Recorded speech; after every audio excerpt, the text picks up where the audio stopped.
Je me suis fait couper les cheveux. Je suis pas sûre d'être encore habituée. Je sais pas si j'aime ça non plus.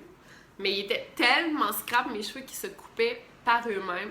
C'est pas des blagues. Genre, ils étaient genre là. Ils se sont coupés comme là, toutes seules. J'ai comme dit, ouais, c'est peut-être le temps que je les coupe. J'imagine qu'en les coupant, ils vont pousser, malgré que j'ai jamais vraiment cru à cette légende urbaine-là. On va voir. Et ben, on se retrouve pour un nouveau Fridays.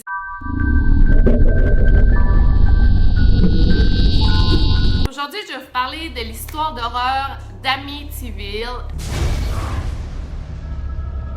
Avant que ce soit un livre et un film et 3 autres films après, c'est une vraie histoire en fait. Tout a commencé avec la famille Defoe. Je sais pas si c'est Defoe, ça dépend vraiment, je pense, de la langue et de l'accent avec lequel tu le prononces. Je vais dire Defoe, c'est correct? Donc c'est la famille Defoe. On a le Big Ronnie, le père, la mère Louise. Ils se sont mariés, ils ont eu leur premier enfant qui s'appelait Ronald Joseph Defoe Jr. Ils l'ont eu en 1951. Butch n'a pas eu une enfance très facile. Je sais que les parents étaient assez violents quand ils punissaient leurs enfants. Il y a une amie de la famille qui a dit qu'il a déjà vu le père de Butch, Big Ronnie, alors que Butch avait seulement 2 ans, l'écraser dans le mur parce qu'il avait fait quelque chose de pas correct, puis s'était cogné la tête et l'épaule assez gravement. Ensuite, à l'adolescence, Butch était très gros. Il faisait beaucoup rire de lui à cause de sa grosseur. Il se faisait traiter de plein de noms. Ça allait pas bien à l'école. Les parents, Louise et Ronald, ils ont eu 3 autres enfants, donc Dawn et Allison Defoe, et un petit garçon, Mark Gregory. En 1965, le couple a eu un 3e fils qu'ils ont appelé John Matthew. Puis c'est à ce moment-là, avec la tablée d'enfants qu'il y avait, qu'ils ont décidé de déménager à Amityville. Donc Amityville, c'est un petit village d'environ 9000 habitants qui est à Long Island, dans l'État de New York. Les parents ont décidé d'acheter une maison énorme à 3 étages, donc la fameuse maison d'Amityville. La maison est très remarquable parce qu'elle a 2 fenêtres en forme comme de demi-lune. Ça fait comme des 2 gros yeux. Fait que c'est pour ça que la maison, elle a quand même été reconnue pour ça. Elle était noire, très sombre. De l'apparence, la maison était assez effrayante. La vraie histoire d'horreur a commencé le 13 novembre 1974. Butch était rendu à 23 ans. Il était 6h30 de l'après-midi. Il est rentré dans la taverne du village, près de chez lui. Il était en panique, en hystérie, puis il a crié « Venez m'aider, quelqu'un a tiré sur mes parents. » Tombé à genoux, puis pleurait là, hystériquement. Son meilleur ami, Bobby, était au bar pendant ce temps-là. Donc il a dit « Venez, je m'en viens t'aider. » Butch était « Aide-moi, genre quelqu'un a tiré sur mes parents. » Il était vraiment en panique. Bobby a même eu la sagesse de demander « T'es sûr qu'ils sont pas juste endormis? » Il a dit « Non, je sais, ils sont morts. » Fait que les deux sont partis en auto puis sont allés tout de suite à la maison. En rentrant, ils disent que la maison était très très silencieuse, là, tu sais, un silence de mort. Il y avait juste le chien qui jappait. Fait que tout de suite, Butch et Bobby se sont rendus dans la chambre principale des parents et c'est là qu'ils ont fait la macabre découverte. Les parents étaient tirés par balle et ils étaient morts gisant dans leur sang. En visitant chaque chambre de la maison, ils ont retrouvé chacun des enfants morts dans leur lit. Il y avait même la petite Louise qui se cachait derrière sa couverture orange, comme qui essayait de se protéger, puis elle aussi, elle a été trouvée morte. There's one element in the usual mass murder story which seems to be missing from this case. There's no sense of fear in this community, no feeling of a mass murderer on the loose. People we talk to seem to feel that whatever was the motive for this crime, it had something to do with the family. It's not something that's going to return to bother anyone else. In Amityville, Long Island, Phil Barno, News Center 4. Après un long procès important et assez mouvementé, le 4 décembre 1975, Butch a été accusé du meurtre de sa famille en entier qui aurait eu lieu justement dans la nuit du 13 novembre. On dit que ça s'est passé entre 3h et 4h, malgré que toutes les croyances veulent que tous les membres de la famille seraient morts environ à 3h15 du matin.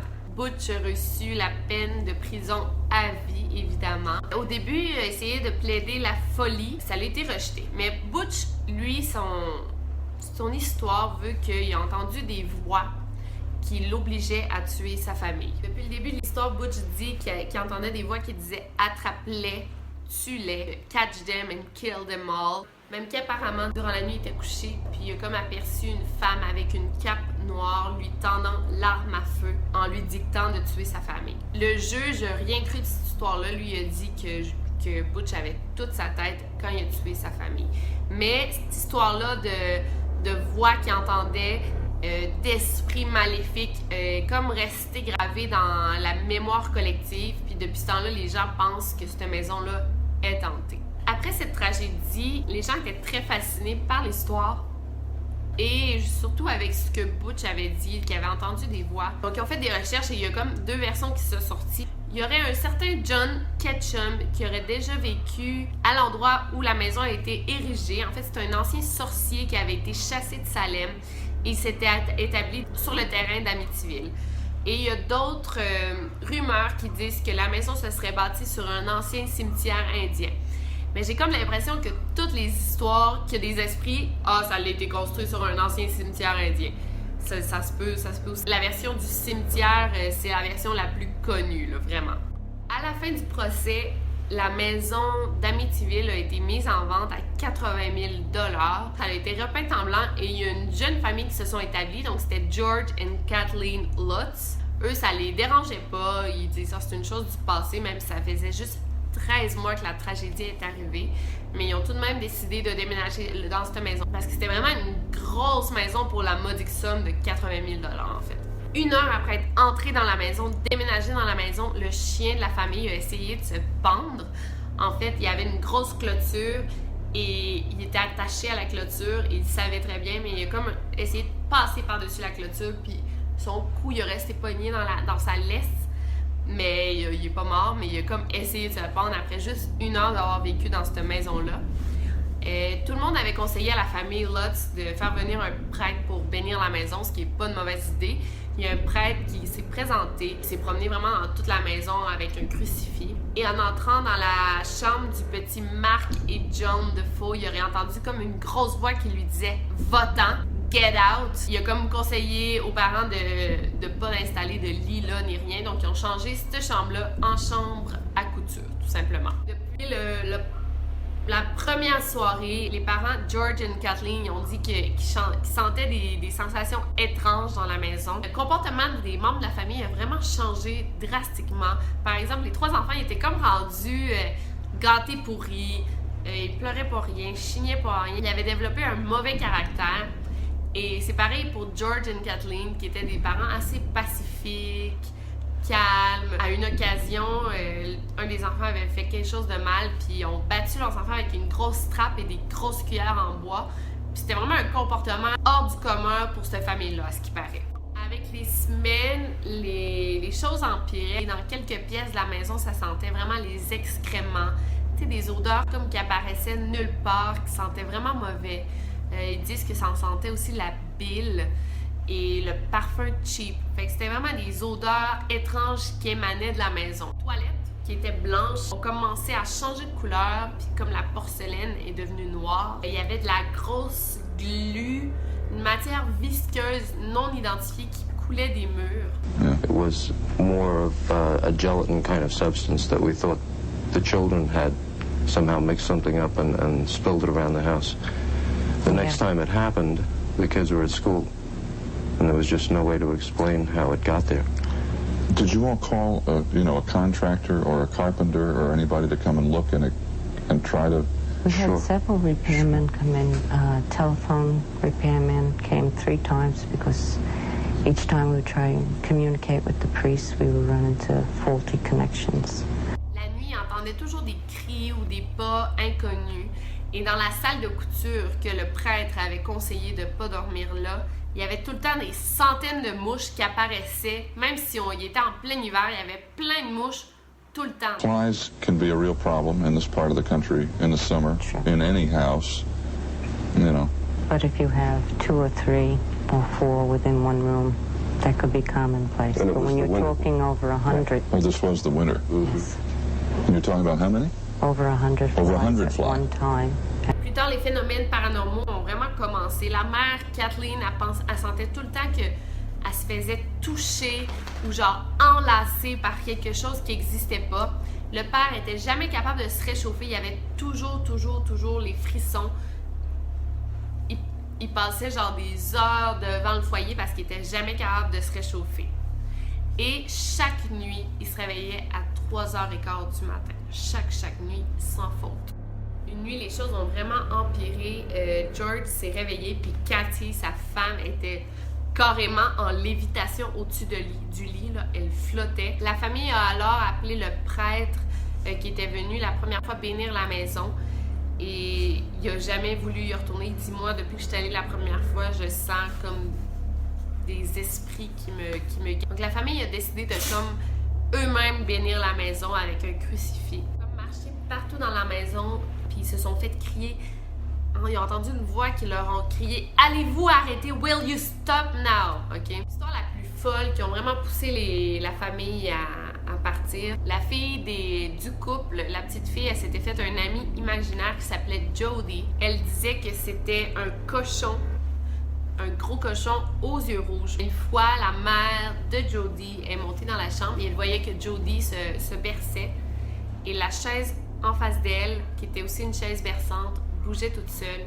Elle a dit « À qui tu parles? » Puis la petite fille, elle a dit « Ah, à Jody. » Puis là, elle l'a aperçue par la fenêtre 2 gros yeux rouges qui la guettaient. Ils ont tout de suite pris peur et après 28 jours d'avoir vécu dans cette maison-là, seulement 28 jours, ils ont déménagé en une nuit, ils ont pris quelques affaires et sont partis.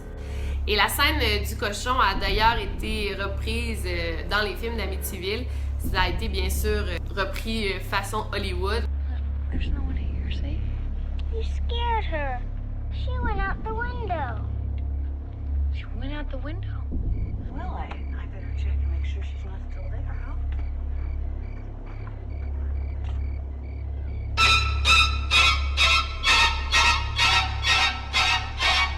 Jay Henson, un écrivain, a comme tout de suite vu qu'il avait une mine d'or sous les yeux et il a décidé d'écrire un livre avec l'histoire des Lutz. Ils ont vendu genre plus de 3 millions de copies du livre. C'était vraiment intense. Ils ont même décidé de faire un film avec le livre.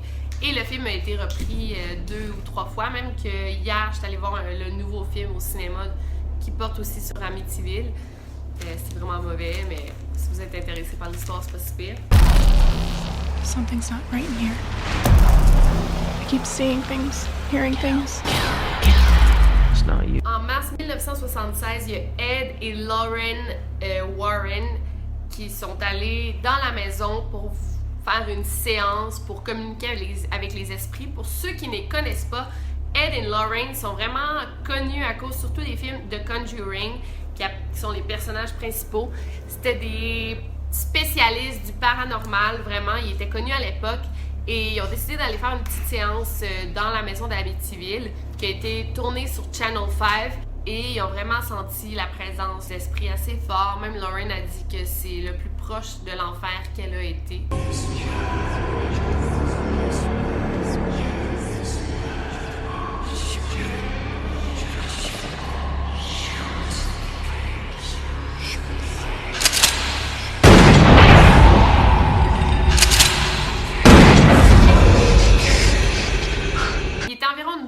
De spécialistes, il y avait des journalistes, il y avait des spécialistes du paranormal et tout.